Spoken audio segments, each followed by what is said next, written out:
रविंद्र जाडेजाଙ୍କ पत्नी हेले गुजरात मंत्री। तांको संपत्ति केते जानिले आपण होइजिबे ताजुब।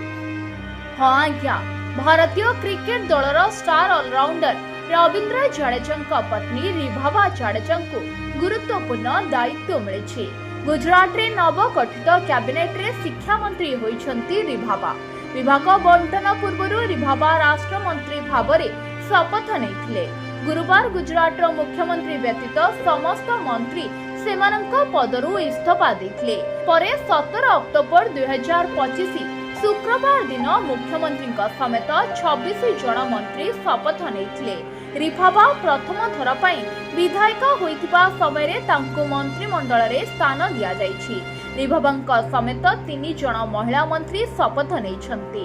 स्वामी रविंद्र जाडेजा तांक झियो सहित रिभाबा जाडेजा मंत्री भावरे शपथ नेबा समय उपस्थित थिले।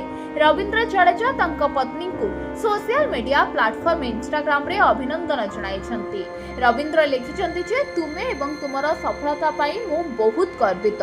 मु निश्चित जे तुमे भल काम करि चलिबो एवं जीवनर समस्त वर्गर लोकंकु प्रेरणा दबो। मु गुजरात सरकार कैबिनेट मंत्री भावरे तुमर बहुत सफलता कामना करूछि। जय हिंद। रिभाबा जाडेजाଙ୍କୁ मंत्रीपद मिलवा परे जामनगर उत्सवर परिवेश सृष्टि होइछि। रिभाबा 2022 मसीह गुजरात विधानसभा निर्वाचन रे जामनगर उत्तर निर्वाचन मंडली विधायिका होइथिले। प्रथम निर्वाचन रे ही बड़ विजय हासिल करथिले रिभाबा।